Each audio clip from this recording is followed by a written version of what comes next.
नमस्कार, पेश आज का इलेक्शन पॉइंट, हमारा खास प्रोग्राम हमेशा की तरह बड़े चुनाव में मेरे साथ जो होता है। आज हम इस प्रोग्राम में बात करेंगे छत्तीसगढ़ की हम चर्चा करेंगे। इस प्रोग्राम में हम छत्तीसगढ़ की क्यों चर्चा कर रहे हैं, शुरुआत में मैं रखना चाहूँगा अपने कुछ पॉइंट्स इस प्रोग्राम में। ज़रा ध्यान से सुनिएगा कि छत्तीसगढ़ के चुनाव हमारे लिए क्यों इतनी अहमियत रखते हैं।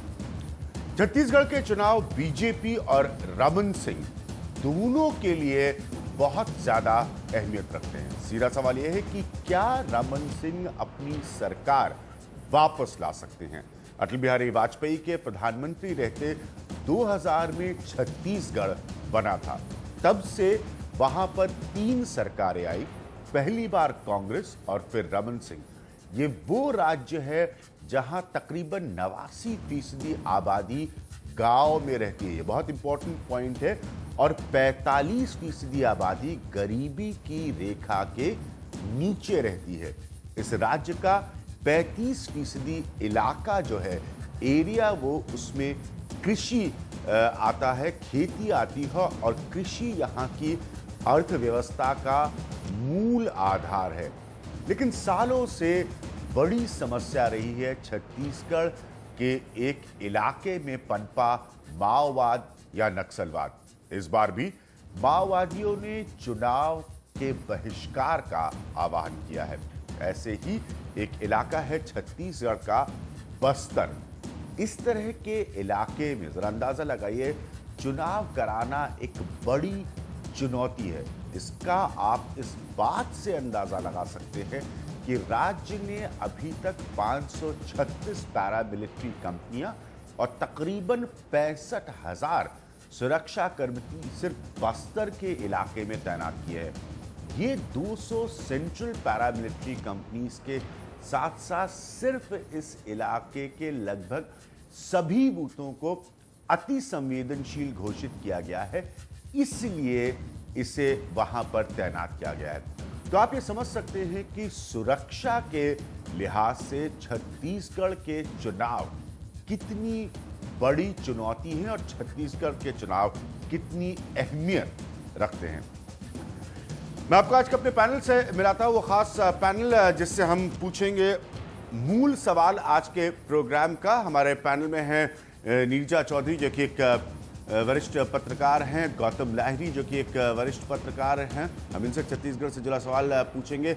हरिवंश जो कि प्रभात खबर को रिप्रेजेंट करते हैं, उस इलाके को बहुत अच्छी तरह से समझते हैं। शरद प्रधान जो कि एक वरिष्ठ पत्रकार हैं, और साथ में सुनीता एरन जो कि एक वरिष्ठ पत्रकार है। ये सारे जर्नलिस्ट हैं जो किसी न किसी समय वहाँ पर ट्रैवल कर चुके हैं, उस एरिया को समझते हैं। इनसे हमारा सवाल बिल्कुल सीधा है, क्या छत्तीसगढ़ में रमन सिंह की वापसी होगी? ये है हमारा सवाल, क्या छत्तीसगढ़ में रमन सिंह की वापसी होगी? हम इसके नतीजे इस पैनल के आपको बाद में दिखाएंगे, लेकिन जो मूल सवाल है वो हम आपको बता रहे हैं कि क्या छत्तीसगढ़ में रमन सिंह की वापसी होगी। ये सवाल हमने इस पैनल से पूछा है।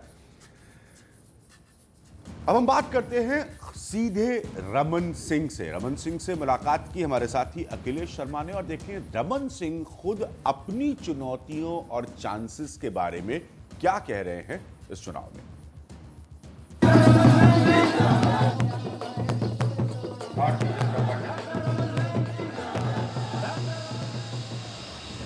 तो 11 तारीख को छत्तीसगढ़ में पहले चरण का मतदान होने जा रहा है। रमन सिंह जी, अभी जो आपने पहली मीटिंग की है, किस तरह का रिस्पांस लगा आपको लोगों का? ये खैरागढ़ विधानसभा का सालेवारा क्षेत्र है। नक्सल से प्रभावित ये क्षेत्र पूरा वनांचल है, और सबसे बड़ा पीडीएस सिस्टम का इतना बेहतर क्रियान्वयन इस क्षेत्र में वनांचल में हुआ है। तेंदुपत्ता का बोनस यहाँ मिला है, शरण पादुका साड़ी का वितरण। एक प्रकार से इस क्षेत्र में भारतीय जनता पार्टी के प्रति जबरदस्त रुझान रहेगा। मैंने भाषण सुना आपका, आपने महंगाई का खासतौर से जिक्र किया, आपने प्याज का बोला, आपने बोला कि प्याज जो है वो आंसू दिला रहा है। तो आपको लग रहा है कि आप जो अपनी एंटी इनकम्बेंसी आप उसको केंद्र सरकार की एंटी इनकम्बेंसी से काटना चाह रहे हैं? नहीं, जो वादा उन्होंने किया था कि 100 दिन में महंगाई कम करें, हमने जो घोषणा पत्र किया था उसका क्रियान्वयन किया। उन्होंने जो घोषणा और वादा किया था उसमें पूरी तरीके से असफल रहे।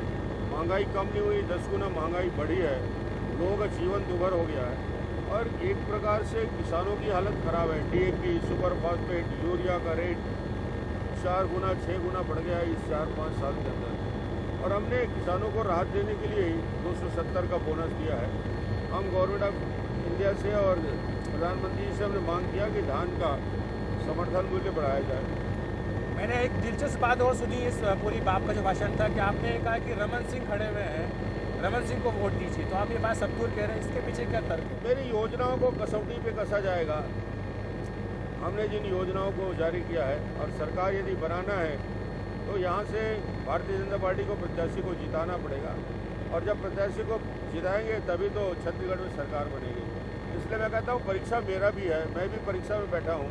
जितना नंबर मुझे देते हो ये आपको इस चुनाव में मेरी योजनाओं के प्रति आपका रुझान मुझे दिखेगा ताकि आगे बेहतर काम करूँ।